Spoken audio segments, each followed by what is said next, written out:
Before he was a banished prince, before the scar and the shame, Zuko was a child born into fire and royalty. As the eldest son of Prince Ozai and Princess Ursa, Zuko should have had a future filled with honor and privilege. But from the very beginning, he was marked not by greatness, but by perceived weakness. His father, cold and power-hungry, saw no value in him. His younger sister, Azula, was a prodigy in both bending and manipulation. And though his mother loved him deeply, her protection would only last so long. Zuko grew up within the rigid and brutal confines of Fire Nation nobility, where compassion was seen as a flaw, and power was everything. From a young age, he was outshone by Azula, whose cunning mind and exceptional firebending won her constant praise from Ozai. Zuko, in contrast, struggled with the strict disciplines of bending and often failed to meet his father's high expectations. It didn't matter how hard he trained or how fiercely he tried. To Ozai, Zuko was a disappointment. Yet even as the world around him sought to mold him into a weapon, Zuko displayed glimpses of something different: empathy. He connected with others emotionally, showed concern for those beneath him, and looked up to honorable figures like his Uncle Iroh. Zuko lacked Azula's talent, but he had something his sister did not: a conscience. In the twisted court of the Fire Nation, this made him vulnerable. His mother Ursa was the only one who nurtured this side of him. She saw in Zuko a gentleness that had no place in Ozai's vision of conquest. She read him stories, comforted him when he felt alone, and reminded him that love and honor weren't mutually exclusive. But their time together was painfully short-lived. When Zuko was only 11, Ursa vanished from the palace under mysterious circumstances. Though her departure was cloaked in secrecy, the truth would later come out. She had committed treason to protect Zuko's life. Her sudden absence left a hole in his heart and removed the only emotional shield he had against his father's cruelty. The emotional distance between Zuko and Ozai soon widened into a chasm. Without Ursa's presence, there was nothing to stop Ozai from imposing his cold ideology on his son. Zuko was expected to toughen up, to let go of childish emotions, and embrace the fire of war. But Zuko couldn't become what his father wanted. He wasn't Azula, and he never would be. The defining moment of Zuko's early life came during a fateful war council. At age 13, Zuko was allowed to attend one of these high-level meetings, where generals and advisors discussed tactics for expanding the Fire Nation's dominance. When a plan was introduced that involved sacrificing fresh recruits in a diversionary attack, effectively sending young, untrained soldiers to their deaths, Zuko could not stay silent. Outraged and heartbroken, he spoke out of turn, calling the strategy dishonorable. It was a simple act of compassion, but in the Fire Nation, especially in the presence of the Fire Lord, it was seen as insubordination. Zuko's outburst wasn't just poorly received, it was punished with tradition. He was told he must fight an Agni Kai, a fire-bending duel to defend his honor. Believing he would be facing the general he had spoken against, Zuko agreed, determined to stand up for what he believed was right. But when he entered the arena, he was horrified to discover his true opponent, Fire Lord Ozai, his own father. What happened next would define Zuko's life for years to come. When the duel began, Zuko immediately dropped to his knees, refusing to fight. He begged for forgiveness, not out of cowardice, but because he could not bring himself to raise a hand against his own father.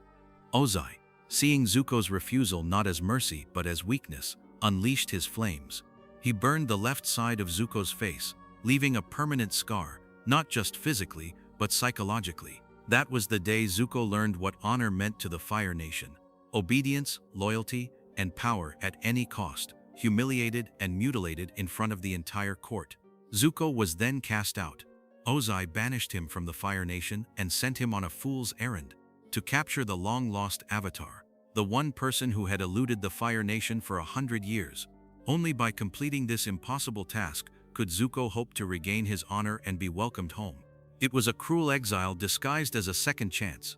At just 13, Zuko was sent into the world with a burned face, a shattered identity, and a single obsessive goal: to restore his place in a family that had never truly loved him. But he didn't go alone.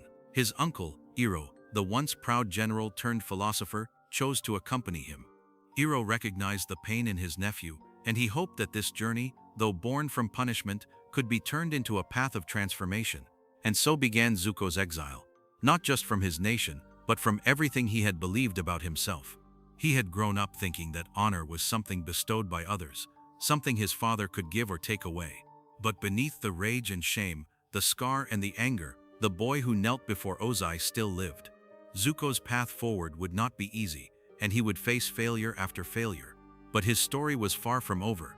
This was the genesis of the Scarred Prince, a boy born into fire, broken by it, and ultimately destined to rise from its ashes. With his face scarred and his spirit shattered, Prince Zuko was cast into exile, not as a hero on a noble mission, but as a disgraced son chasing a phantom. At only 13 years old, he was given a single directive by his father, Fire Lord Ozai: capture the Avatar and restore your honor. It was a cruel sentence masked as redemption. No one believed it was possible. The Avatar had been missing for 100 years, and most assumed Zuko would vanish into obscurity, never to return.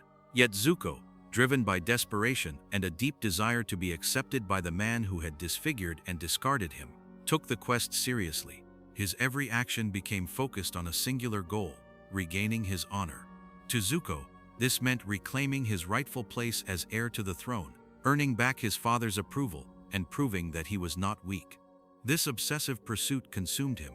It wasn't just a mission, it was his identity. His only companion in exile was his Uncle Iroh, a former general of the Fire Nation and brother to the Fire Lord. Iroh, who had once laid siege to the walls of Ba Sing Se, had undergone a transformation of his own. After the tragic death of his only son, Iroh had turned away from war and conquest, seeking wisdom and peace in philosophy, tea, and the teachings of the Four Nations. Though Zuko often viewed Iroh's kindness and pacifism as weakness, it was Iroh who kept the young prince grounded, offering support, patience, and subtle guidance. At the outset of their journey, Zuko was hot-headed, impatient, and consumed by rage. His firebending reflected his emotional turmoil, powerful but erratic. He saw the Avatar not as a person, but as a prize. Zuko believed that capturing Aang was the only way to fix everything, to undo his exile, to silence the whispers of failure, and to fill the void left by his mother's disappearance and his father's rejection. Their travels took them across the seas and through all corners of the world. Zuko often wore his hair in a topknot and dressed in Fire Nation armor, clinging to the last fragments of his royal status. But as the weeks turned into months and the Avatar remained elusive, the world began to change Zuko, even if he didn't realize it yet. He faced pirates, mercenaries, and bounty hunters. He experienced hunger, humiliation, and defeat. He battled stormy seas and even fiercer tempers, often clashing with Iroh over what it meant to truly regain honor. In one notable moment, a storm threatened their ship, and Zuko lashed out at the crew and his uncle. But when a sailor was thrown overboard, Zuko dove into the raging water to save him. It was a rare glimpse into the compassion buried deep beneath his fury, the part of him that hadn't been completely consumed by bitterness. Then everything changed when the Avatar returned. News spread that a young airbender named Aang had emerged from an iceberg, confirming that the Avatar had survived after all. For Zuko, this was no longer a myth, it was now a real target. The hunt intensified, and Zuko saw Aang not as a person with a mission of peace, but as a symbol of his own possible redemption. Their first major encounter was unexpected.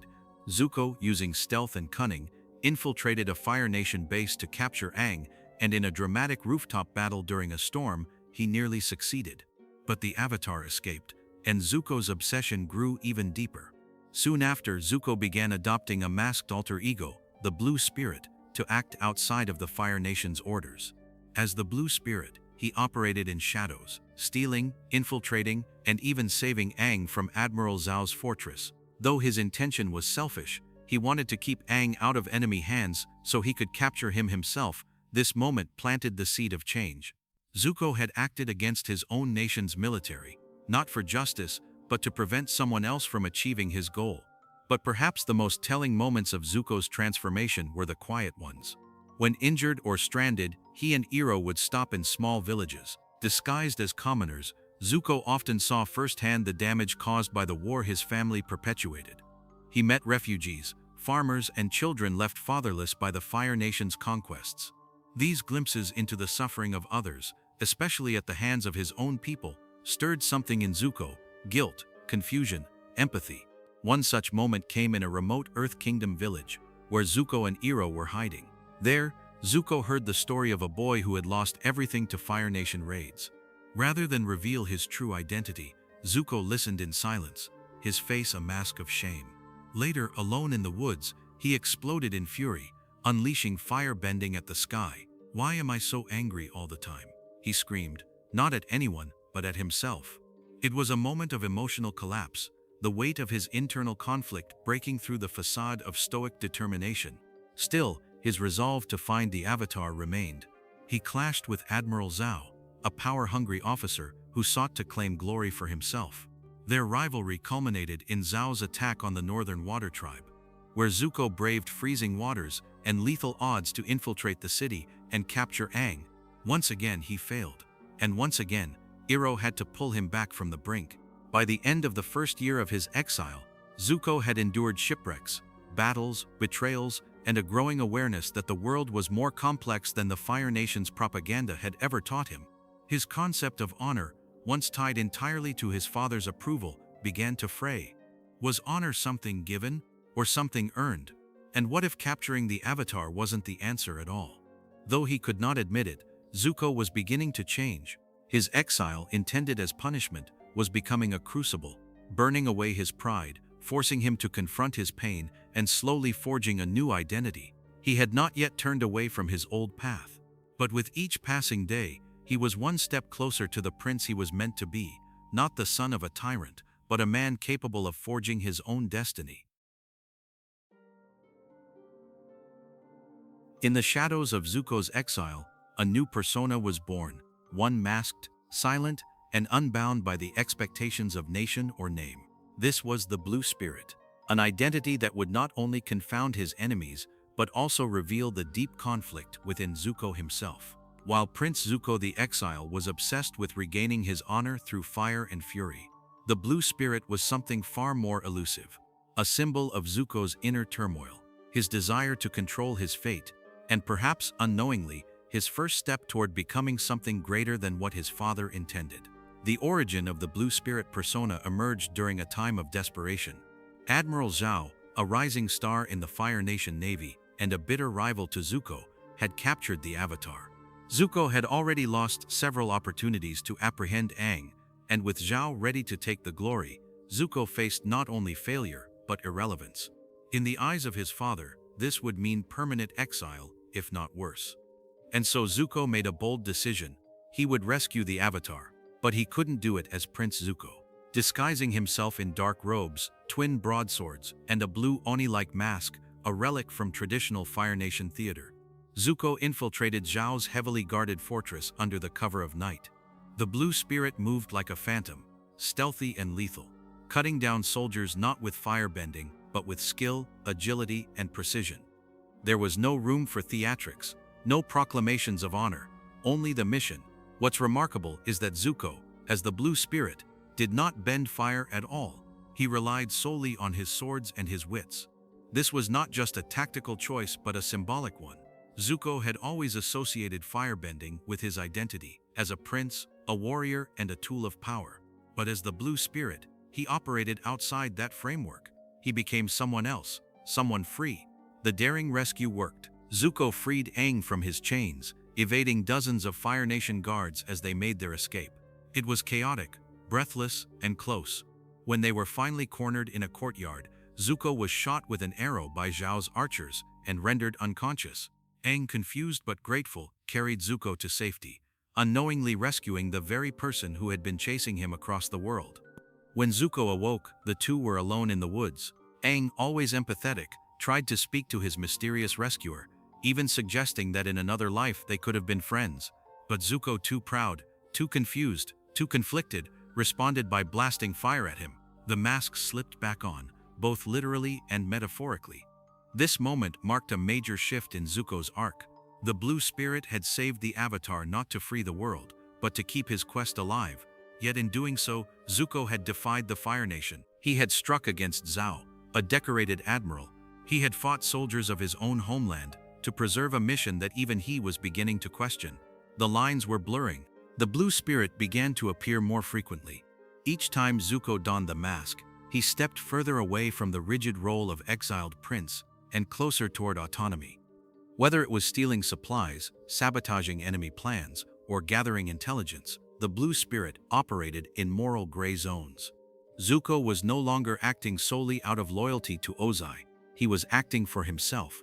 Iroh, observant and wise, suspected something deeper was at play. Though he never directly confronted Zuko about the Blue Spirit, he made comments that hinted at his awareness. Iroh saw the growing cracks in Zuko's armor, the moral hesitations, the questions about right and wrong. He nurtured those doubts subtly, letting Zuko explore his conscience without force or judgment. For Zuko, the Blue Spirit was a contradiction. It allowed him to do good, even if for selfish reasons, while hiding behind anonymity. It was a mask he could wear without the burden of his scar or his title.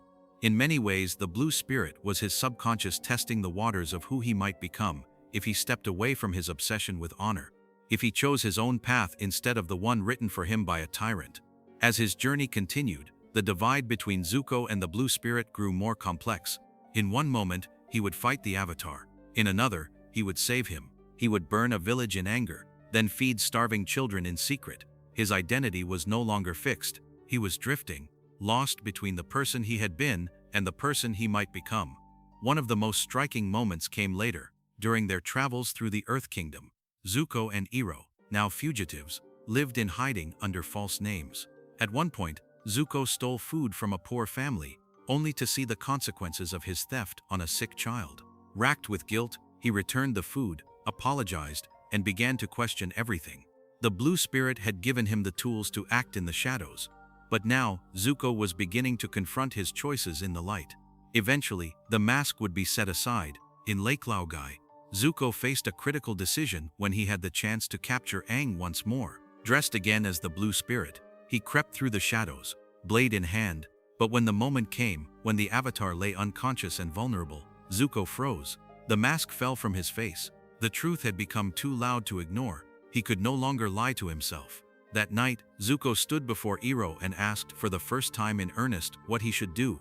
Iroh told him what he had always known deep down, that the right path might not be the easiest, but it was worth walking. And so, Zuko made a choice, not just to take off the Blue Spirit mask, but to shed the internal mask of who he thought he had to be.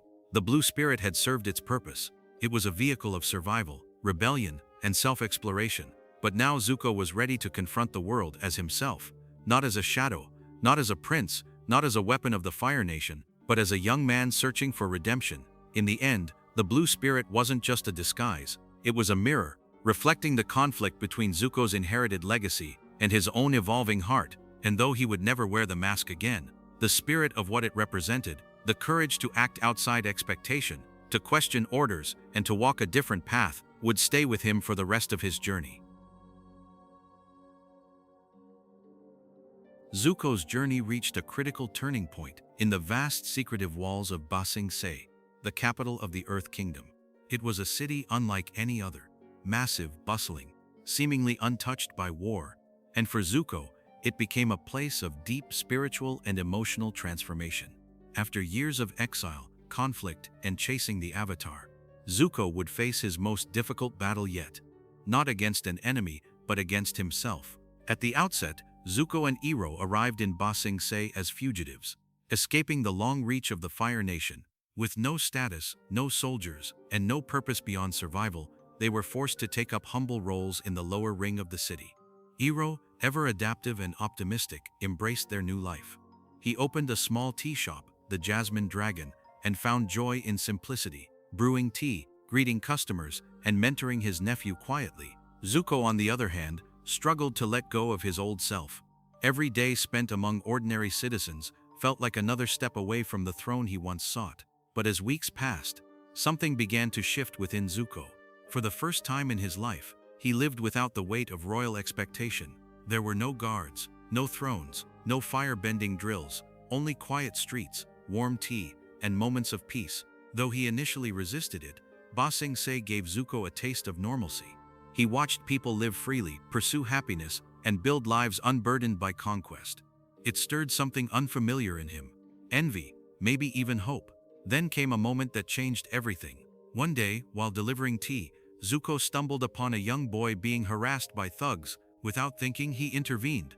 He didn't use firebending.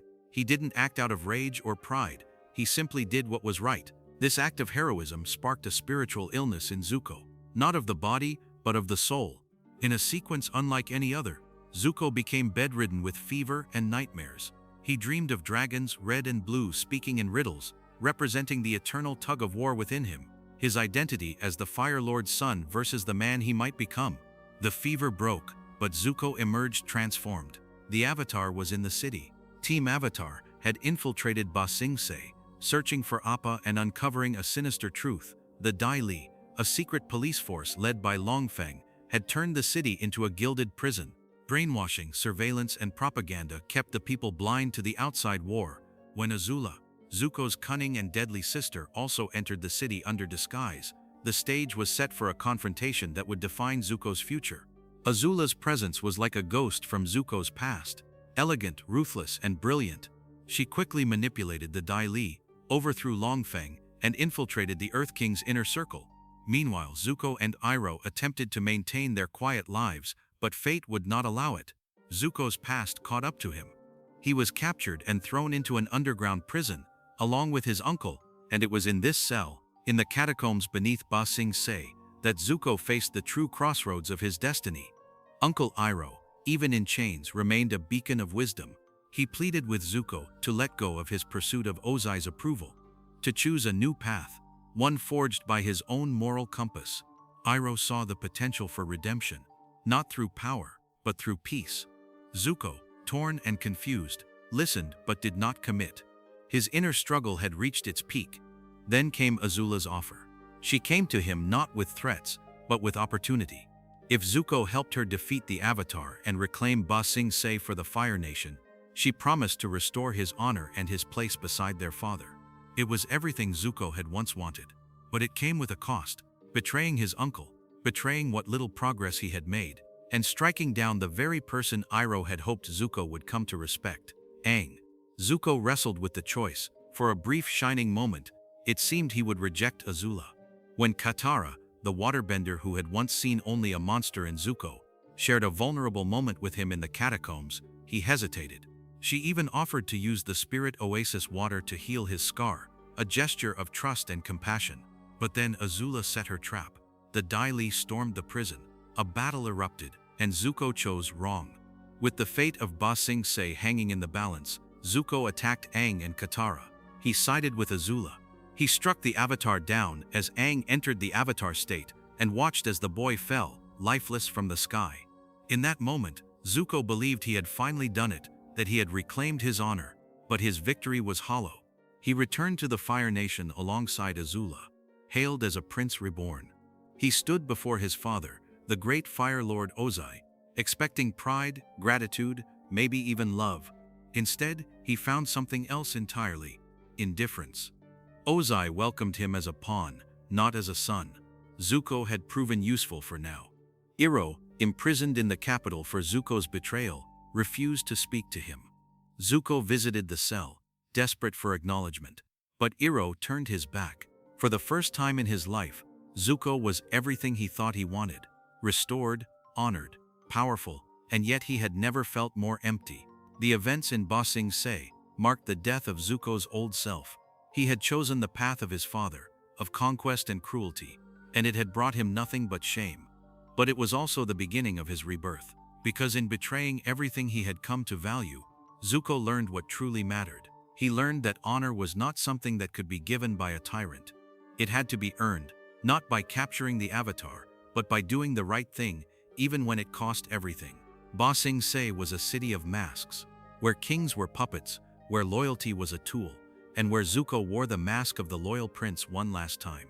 But beneath it, the fire of a different destiny had begun to burn. The crossroads had passed. The road ahead would be long and painful, but for the first time, Zuko would walk it not in pursuit of his father's approval, but in search of his own truth. Zuko returned to the Fire Nation as a prince restored. Not in chains, not in disgrace, but triumphant. He was welcomed with fireworks, fanfare, and flattering whispers. His people called him a hero, the one who had struck down the Avatar and helped bring Ba Sing Se under Fire Nation control. For the first time in years, He stood beside his sister Azula, not as a rival, but as an equal. More importantly, for the first time since his banishment, Zuko was once again in the presence of his father, Fire Lord Ozai. But beneath the surface of this grand homecoming, something was wrong. Zuko had everything he thought he wanted. His scarred face was no longer seen as a mark of shame, but as a symbol of resilience. Servants bowed when he passed. Nobles showered him with praise. His every step was now within marble halls and sunlit courtyards. He had regained his seat at the royal table. But the sense of pride he had imagined, the burning joy of being accepted, never came. Instead, there was a weight on his chest, a hollow echo in every celebration, and a silence that followed him wherever he went. His first audience with Fire Lord Ozai was both everything he dreamed of and a confirmation of his fears. Ozai congratulated him. He offered approval, the very thing Zuko had chased since childhood. But it felt cold, calculated. Like everything his father gave, it was a tool. Zuko had proved his usefulness and was being rewarded for it, not loved. Ozai didn't embrace him. He didn't even smile. He merely acknowledged Zuko as a weapon returned to its sheath. Worse still was Azula's growing shadow.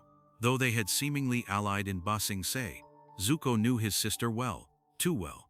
Azula was a master manipulator, and the closer they got to the throne, the more her words twisted. She subtly reminded him that it was her plan that succeeded, that she allowed him to take credit for Aang's defeat, that his restored honor was built on her permission.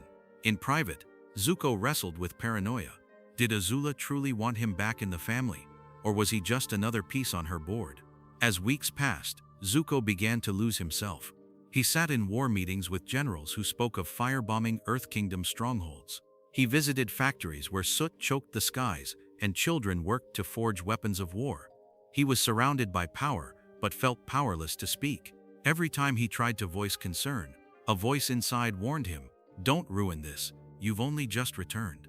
And then came the most haunting realization: the Avatar was still alive. At first, Zuko had believed Aang was dead. He had watched him fall after Azula's lightning strike. That death was the cornerstone of his redemption, the reason his father welcomed him home. But whispers soon reached him. The Avatar was seen in the Western Air Temple. He was alive and thriving. Panic set in. If Ozai learned the truth, everything Zuko had gained would be stripped away. He would be a traitor, a failure, and a liar. Again, tormented by guilt and fear, Zuko sought answers in silence. He began visiting Iroh's prison cell, hoping for comfort or forgiveness. But Iroh, his uncle, the man who had guided him through every hardship, said nothing. He sat in meditation, refusing even to look at Zuko. This rejection wounded more deeply than any scar. Iroh's silence was not rage, it was disappointment. And it forced Zuko to confront what he had become. He tried to justify his actions to himself. "I had no choice. I did what I had to do. I finally have what I've been chasing." But the words rang hollow. He had betrayed Iroh, the only father figure who had ever loved him unconditionally. He had betrayed Aang, the boy he had once rescued as the Blue Spirit. And he had betrayed himself. Zuko's inner conflict became unbearable. He couldn't sleep. He paced the palace halls late into the night. He wrote letters and tore them up. He stood before mirrors and didn't recognize the face staring back. Even Mai, who had become his partner and confidante, noticed the change. She asked what was wrong, but Zuko didn't know how to answer. What could he say? That he had everything he wanted, and hated himself for it. One night, unable to bear the guilt any longer, Zuko snuck into his father's war chamber and did something unthinkable. He spoke the truth. He confessed that the Avatar was still alive. He admitted that Azula struck the final blow, not him. He told Ozai that he was no longer sure what honor meant, and that he no longer believed conquest would bring peace. Ozai, enraged, revealed something long kept hidden, that Zuko's mother Ursa had been banished after poisoning Fire Lord Azulon to protect Zuko's life. Her disappearance was not an accident, but a political sacrifice. The father Zuko had worked so hard to please had exiled his own wife and maimed his own son for ambition. The confrontation ended with Ozai hurling lightning at Zuko, a blast the prince deflected with skill he had learned not from Ozai, but from Iroh. It was the moment Zuko finally understood. His father's approval was a poison, not a prize. Zuko fled the Fire Nation that night. He left behind the palace, the titles, and the lies. He left a letter for Mai, thanking her, But knowing he could not explain what he had to do, he visited Iroh's cell one last time, and though Iroh did not yet speak, Zuko knelt in apology, tears in his eyes. He would leave the Fire Nation not as an exile, but as a volunteer, not to pursue the Avatar, but to help him, not to reclaim his honor, but to earn it, through sacrifice, truth, and redemption. The victory that had once seemed so sweet, now revealed itself as poison, but in its bitterness, Zuko finally found clarity. He could never be the son Ozai wanted, but maybe, just maybe, he could become the man the world needed. After years of chasing the Avatar, fighting alongside the Fire Nation, and struggling to define what honor truly meant, Zuko made the most courageous decision of his life. He turned his back on everything he once believed in. No longer driven by vengeance or approval, he chose a new path, one of redemption, humility, and service. But for a boy born into fire and raised on war, joining the very people he once hunted would not come easily. Zuko's decision to abandon the Fire Nation wasn't impulsive. It was the result of deep, painful introspection. For years he believed that regaining his place at his father's side would restore his identity. But in doing so, he had betrayed Uncle Iroh, helped bring down Ba Sing Se, and stood by while Azula manipulated and terrorized those around her. Even though the Avatar had survived, Zuko had crossed a moral line that haunted him every day. As he wandered alone, disguised and uncertain, he watched the world with new eyes. He saw families broken by the Fire Nation's war machine, refugees living in fear, and Earth Kingdom villagers struggling to survive. He had once believed that the Fire Nation was bringing peace. Now he saw it as conquest, and he realized something vital. The Avatar wasn't the enemy. The Avatar was the world's best hope. But choosing to change and being accepted are two different things. Zuko's first attempts to join Team Avatar were, unsurprisingly, a disaster. When he finally tracked them down at the Western Air Temple, he approached with awkward sincerity, offering to teach Aang firebending and help them defeat his father. He spoke of his change of heart, his understanding of right and wrong, and his desire to do good. But for Aang, Katara, Sokka, and Toph, Zuko's sudden reappearance sparked only rage and suspicion. They had every reason to reject him. This was the same prince who had hunted Aang across the world, burned down villages, attacked them countless times, and allied with Azula in Ba Sing Se. Katara in particular felt betrayed. She had opened up to Zuko in the catacombs beneath the Earth Kingdom, only to see him strike down the Avatar moments later. Forgiveness would not come easily. In a moment of clumsy optimism, Zuko tried to prove his sincerity by demonstrating firebending, but accidentally attacked the group. It only deepened their distrust. Toph, however, was the first to see a glimmer of truth in Zuko. Her unique ability to sense lies through vibrations gave her an edge, and she urged the others to consider giving him a chance. But still, the team sent him away. Not one to give up, Zuko began helping them from the shadows. He destroyed a combustion man, an assassin Azula had hired to kill Aang, risking his life in the process. It was an act of selflessness, and it finally earned him the chance to speak once more with the group. This time, Aang listened. Zuko revealed his entire journey, his exile, his struggle, his shame, and most importantly, his desire to help Aang defeat the Fire Lord and bring balance to the world. The Avatar agreed. Zuko was in. The next challenge came not from the group, but from within. Zuko's firebending, once fueled by rage, was weakening. He realized that the anger that once powered his flames was gone, replaced by uncertainty and a desire for peace. He needed to rediscover the true meaning of firebending, not as a weapon of destruction, but as a force of life. To do this, Zuko and Aang traveled to a sacred firebending site, the ruins of the Sun Warriors' civilization. There, they discovered the original source of firebending, the dragons. While most believed the dragons were extinct, Zuko and Aang encountered two ancient living ones, Ran and Sha. The dragons showed them that fire was not inherently destructive. It was warmth, energy, and life. This revelation reignited Zuko's power and gave Aang the courage to accept firebending as part of his journey. From that point on, Zuko's transformation deepened. He trained Aang daily, balancing discipline with encouragement. He began to bond with the rest of the group. He and Sokka undertook a daring mission to rescue Suki and Hakoda from a Fire Nation prison, where Zuko risked exposure and imprisonment to do the right thing. His quick thinking, bravery, and growing humility earned Sokka's respect, and eventually his friendship. Even Toph, known for her skepticism, began to tease Zuko and joke with him like a brother. Slowly but surely, the walls came down. But there was still one person Zuko hadn't reconciled with: Katara. Their relationship remained icy, despite his efforts. Katara couldn't forget his betrayal in Ba Sing Se. She saw him as the embodiment of everything she had lost in the war, especially her mother, killed by a Fire Nation soldier. Zuko, feeling the weight of his past, made a promise he would help her find the man responsible. And when they did, Zuko stood by her side as she chose justice over revenge. That act, not of firebending, but of standing still and listening, finally earned him her forgiveness.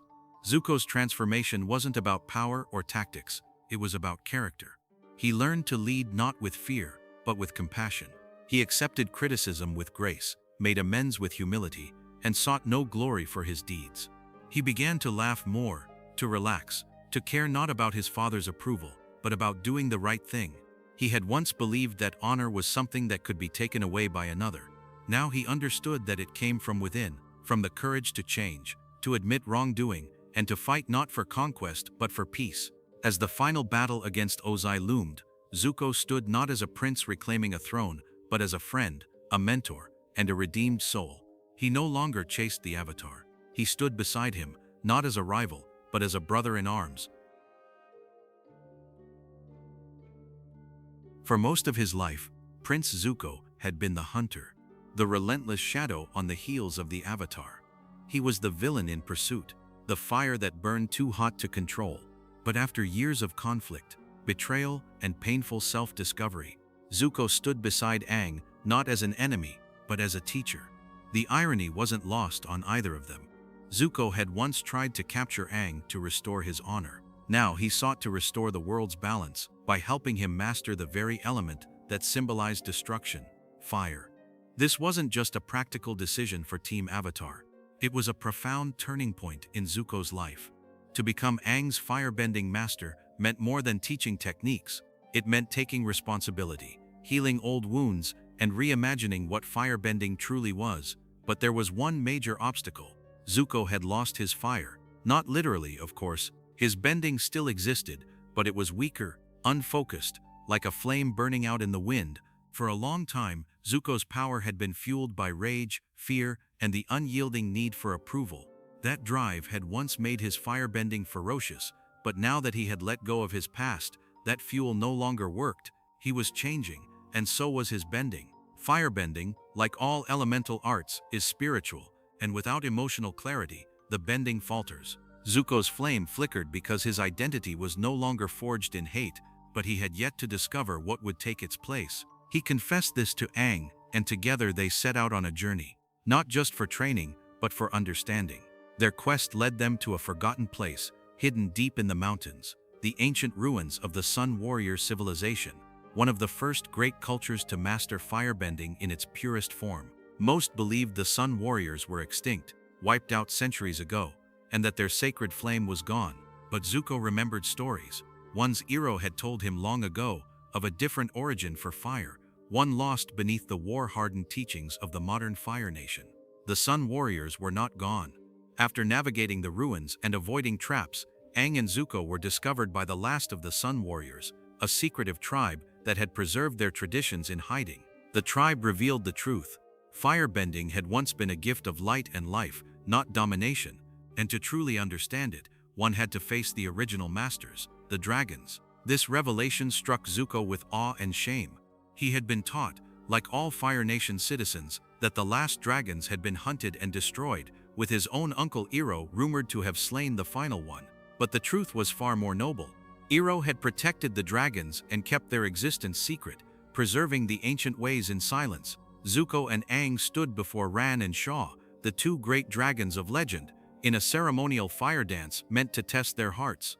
The dragons didn't just judge their skill, they examined their intent. They swirled around them in brilliant colors, red, orange, blue, white, revealing that fire is not merely destruction, but energy, drive, life itself. It was a moment of rebirth. Zuko's flame returned. It no longer surged from anger, but from purpose. from a desire to protect, to illuminate, to bring warmth rather than ruin. For the first time, his bending felt pure, an extension of his will, not a symptom of his rage. Returning to the Western Air Temple, Zuko and Aang began their training in earnest. Zuko took his role seriously, but with humility. He taught Aang the stances, breathing patterns, and control techniques passed down through generations of firebenders. Yet the lessons were more than physical, they were emotional. Aang feared fire. His first experience with it had ended in tragedy when he accidentally burned Katara during early training. That trauma stayed with him, convincing him that fire was untamable, corrupting. Zuko understood this fear deeply. He had lived it. His own fire had once hurt the people closest to him. So instead of pushing Aang with aggression, Zuko guided him with empathy. He told Aang, "Fire is not something to be feared. It's something to understand, to respect, and to use wisely." Slowly, Aang began to trust both fire and Zuko. Their bond deepened. They sparred, joked, and shared stories. At night, Zuko would sit with the others around the campfire, no longer an outsider but a vital part of the team. He helped Sokka devise plans, practiced earth-bending stances with Toph, and even teased Katara, who, though still wary, had started to see the truth in his actions. But firebending wasn't the only lesson Zuko offered. He taught Aang about the Fire Nation itself, its history, its culture, and how Ozai's reign had distorted its values. He showed him that not all firebenders were cruel, and that the nation could be redeemed. Aang in turn taught Zuko about airbending philosophy, detachment, balance, and peace. Together they represented a new bridge between nations once at war. Their friendship reached a defining moment when Zuko helped Aang prepare for the greatest challenge of his life, defeating Fire Lord Ozai. While others urged Aang to end the war through force, to kill Ozai if necessary, Zuko didn't push violence. Instead, he urged Aang to stay true to himself and offered guidance on understanding his father's mind. He told Aang where Ozai would be during Sozin's comet, and helped devise a plan to confront him on even footing. Zuko no longer wanted the throne. He didn't want power. He wanted to help end the cycle of pain his family had perpetuated. When the comet came and Aang faced Ozai, Zuko faced his own battle against Azula, who had fallen deeper into madness. But even in the heat of that final war, Zuko's lessons remained with the Avatar. Aang triumphed, not by mimicking Fire Nation brutality, but by forging his own path, one of balance and compassion. And much of that strength came from the fire that Zuko had taught him to wield, not as a weapon of conquest, but as a force of harmony. No story of redemption is complete without reckoning, and for Prince Zuko, that reckoning came in fire and lightning. After years of exile, inner turmoil, and transformation, he was no longer the angry, vengeful boy who chased the Avatar across the world. But two shadows still loomed over him: his father, Fire Lord Ozai, and his sister, Princess Azula. If Zuko was to fully reclaim his life and his identity, he would have to confront both and survive. The lead-up to that final confrontation began as Sozin's comet approached. The comet, a celestial event that greatly amplified firebending abilities, had long been associated with the rise of the Fire Nation, first used by Fire Lord Sozin to launch the war, and now seen as the key to ending it. Ozai intended to use its arrival to deliver the final blow to the Earth Kingdom, wiping it out with overwhelming power. But Ozai had one more plan: to crown himself not merely Fire Lord, but Phoenix King, ruler of the entire world. This announcement changed everything. Zuko, who had joined Team Avatar and worked tirelessly to help Aang prepare for the final battle, now realized that defeating Ozai was not just about ending a war, it was about saving the future from total domination. And more urgently, with Ozai leaving to burn the Earth Kingdom, he would leave someone else behind to inherit the throne: Azula. Zuko knew Azula better than anyone. He had watched her rise, manipulate, deceive, and destroy. She was brilliant, ruthless, and deadly, but she was also unraveling. The pressure of perfection, isolation, and the loss of their mother had warped her mind. As Zuko prepared to confront her, he didn't see just a rival. He saw a reflection of what he could have become. But before facing Azula, Zuko had one unfinished confrontation: his father. On the eve of Sozin's comet, Zuko visited Ozai in his prison. The mighty Fire Lord, now dethroned and imprisoned by his own son and the Avatar, sat in the shadows, his power gone, his throne lost. Zuko, once desperate for this man's approval, now faced him with calm determination. Their conversation was heavy with tension. Ozai mocked Zuko's compassion, his loyalty to Aang, and his desire for peace. But Zuko stood firm. He didn't come to fight, he came for answers. He wanted to know what had happened to his mother, Ursa, the woman who had once protected him from Ozai's cruelty and vanished without explanation. Ozai, ever cruel, dangled the truth but refused to offer real answers. He tried to manipulate Zuko once again, telling him that he was weak without power, without fear. But Zuko didn't flinch. He told his father plainly, "I'll be Fire Lord one day, not you."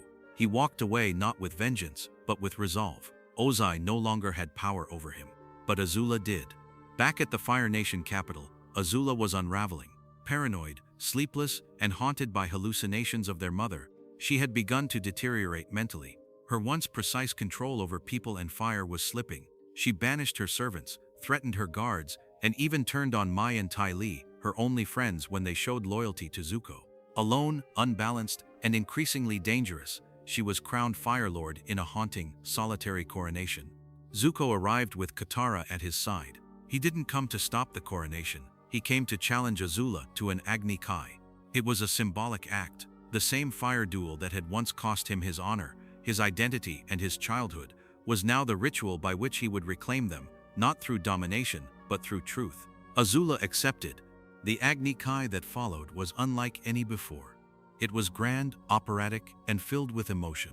The two siblings, children of war and royalty, danced in flame across the scorched courtyard.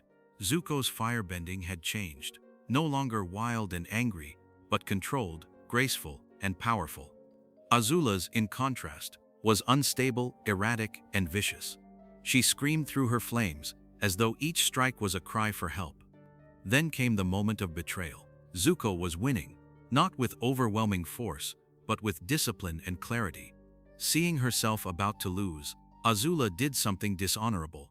She redirected her lightning at Katara, an outsider, rather than finishing the duel properly. Zuko, without hesitation, threw himself in front of the blast, shielding Katara with his body. He fell, struck and nearly lifeless. Katara, stunned and furious, rose to face Azula alone. In a desperate and clever display, she used chains and water bending to outmaneuver her and finally trap her. As Azula screamed, bound and defeated, she broke into sobs, a mixture of grief, rage, and madness. She wasn't just a villain defeated. She was a child, broken by the same system that had nearly consumed Zuko. But Zuko lived. Katara used the sacred water from the spirit oasis to heal him, and Zuko opened his eyes to a new world, one he had helped make possible. With Azula in chains and Ozai imprisoned, the war was over. But the emotional weight of what had happened would stay with Zuko forever. His confrontations with his family were not merely battles of power, but reflections of trauma, expectation, and legacy.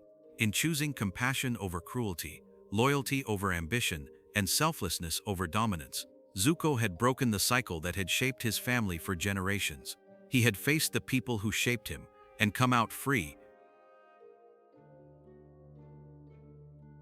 The war was over. 100 years of fire and blood had come to an end. And with the fall of Fire Lord Ozai, now self-proclaimed Phoenix King, the world stood at the brink of a new era. But while the Avatar had fulfilled his destiny, the question of who would rebuild the Fire Nation and how remained. In the ashes of war, one figure rose not from victory or conquest, but from humility, redemption, and courage: Zuko. His journey from exile to the throne was not a triumph of might, but of moral clarity. Zuko had not claimed the throne through firebending dominance or military genius. He had not defeated his father in single combat or rallied an army to his cause. Instead, he had walked the long road of personal transformation, one shaped by betrayal, humility, and the will to change. That, in the end, was what made him worthy.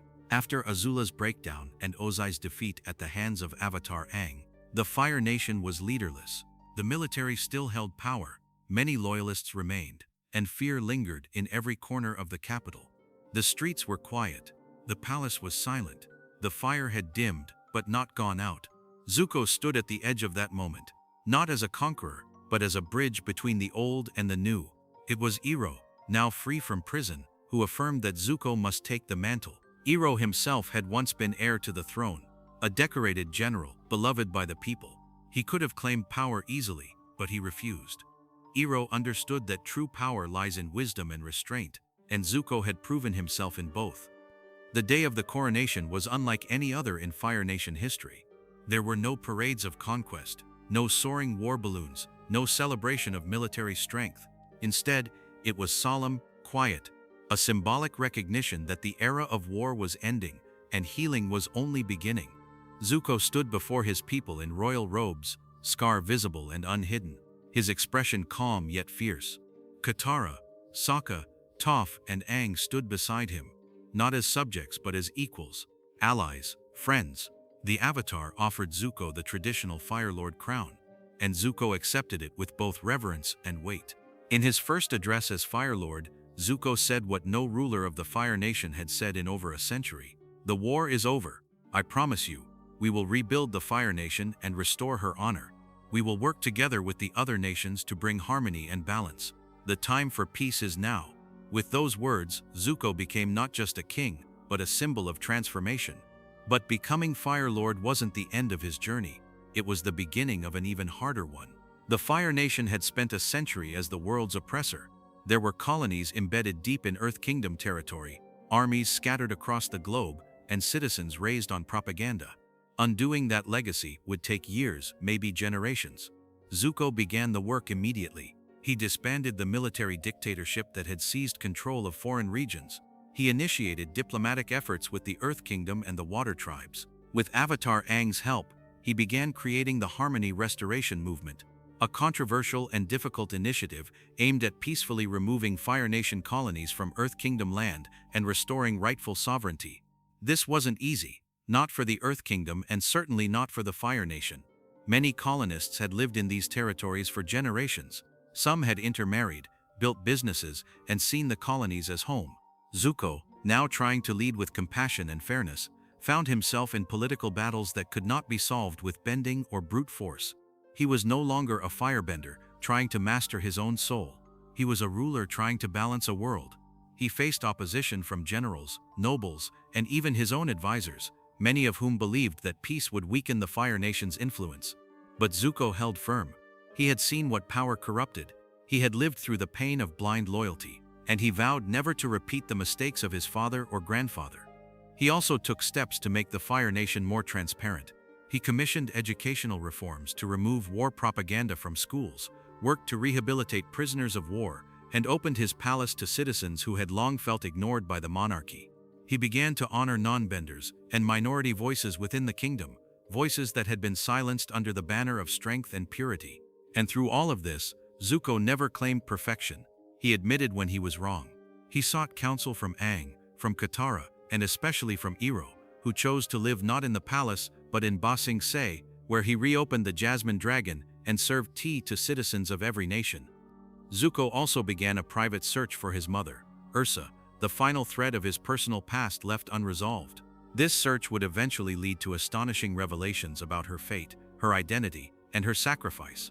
But even before those answers came, Zuko carried her memory in every act of justice he pursued. He did not rule alone. Zuko forged deep partnerships with the leaders of other nations, particularly Avatar Aang, with whom he founded the United Republic of Nations, a new, multicultural society meant to foster equality among all peoples. Together, they created Republic City, the first metropolis in the world where benders and non-benders from all nations could live in peace. But even peace brings new challenges. Zuko had to deal with attempted uprisings, internal plots, and spiritual imbalances caused by a century of war. And yet, through it all, he remained true to the lessons that had saved him. Ron, that honor is earned, not inherited. Ron, that love is stronger than fear. That power, when unchecked, becomes poison. And that redemption is not a destination, it's a daily choice. Zuko's rise as Fire Lord was not the story of a prince reclaiming what was stolen. It was the story of a man forging something new from the broken pieces of his past. He had once been scarred by hate, but now he ruled with empathy. He had once been consumed by rage, but now he brought healing. He had once knelt before a tyrant, begging to be seen, but now he stood on his own as a beacon of a better future. The Phoenix King fell, and from the ashes, Zuko rose, not as a dragon of war, but as a fire of hope. The story of Prince Zuko didn't end with his coronation. In many ways, it was only the beginning. The boy who was once defined by rage, shame, and the endless pursuit of honor evolved into a ruler who led not with fire and fear, but with vision, humility, and compassion. His journey of redemption echoed across generations, not just in the Fire Nation, but throughout the entire world. As Fire Lord, Zuko dedicated his life to healing the scars left behind by a century of war. But unlike the rulers who came before him, he didn't seek to erase the past, he sought to learn from it. He knew what it meant to be shaped by legacy, both noble and cruel, and he understood that to build a better future, he had to confront that legacy with honesty and integrity. One of the most personal chapters of his reign was his search for his mother, Ursa, the one person who had shown him love when the rest of his family thrived on control. After the war, Zuko embarked on a deeply personal journey to uncover what had happened to her after her mysterious disappearance from the royal palace. With the help of Team Avatar and careful investigation, he discovered that Ursa had been banished by Fire Lord Ozai after sacrificing her status to protect Zuko from being murdered by his grandfather. Her story was tragic, but also filled with resilience. She had taken on a new identity, married a kind man, and lived in secrecy, hiding her pain and memories. When Zuko finally found her, the reunion was emotional and healing. For the first time since he was a child, he was able to embrace his mother again. That moment, raw, quiet, and free of fire or politics, was the closure he had longed for. This reunion also revealed more to Zuko about his own identity. There were long-held questions about whether he was truly Ozai's son. And while the truth was complicated, Zuko ultimately chose not to define himself by bloodlines. His worth came not from who his father was, but from who he had become. In this choice, Zuko demonstrated one of his greatest strengths, the ability to forge his own identity, independent of the past. As the years passed, Zuko continued to guide the Fire Nation toward progress. He worked side by side with Avatar Aang to lay the foundation for a new world order, one not built on conquest and division, but on mutual respect. Together they established the United Republic of Nations, a multicultural society that became a symbol of peace. The capital of this new republic, Republic City, was founded on the very Earth Kingdom land that had once been conquered by the Fire Nation. A powerful act of reconciliation, Zuko played a critical role in establishing the Republic's structure, laws, and vision.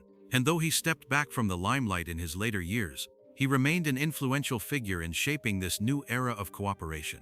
His relationship with Aang remained strong, built on mutual trust, vulnerability, and the hard-earned lessons of their shared journey. They had once been enemies, now they were brothers in spirit. Zuko also became a father. His daughter Izumi eventually inherited the throne and became Fire Lord herself. While much of her life is shrouded in quiet leadership, it's clear that she inherited her father's cautious wisdom, calm strength, and distaste for war. Zuko, like Iroh before him, embraced his role as a mentor and guide, letting the next generation carry the flame forward. When Avatar Aang passed away, Zuko mourned his friend deeply, but he continued to serve the world as a protector of balance and justice. In his elder years, he relinquished the throne and chose to travel the world in quiet contemplation. His time as Fire Lord had ended, but his purpose had not. In the era of Avatar Korra, Zuko reappeared as a wise elder. His hair had turned gray, his presence softer, but his spirit remained unshakable. He rode a dragon, a symbol of his full-circle transformation. Once he had believed dragons were extinct, symbols of a past he would never understand. Now he had become a master of the old ways, a living bridge between the ancient and the modern. When new threats emerged, from the anarchist Zahir to the political instability of the Earth Kingdom, Zuko offered counsel, wisdom, and protection. He worked with the White Lotus, a secret society devoted to balance and harmony, and remained loyal to the Avatar cycle.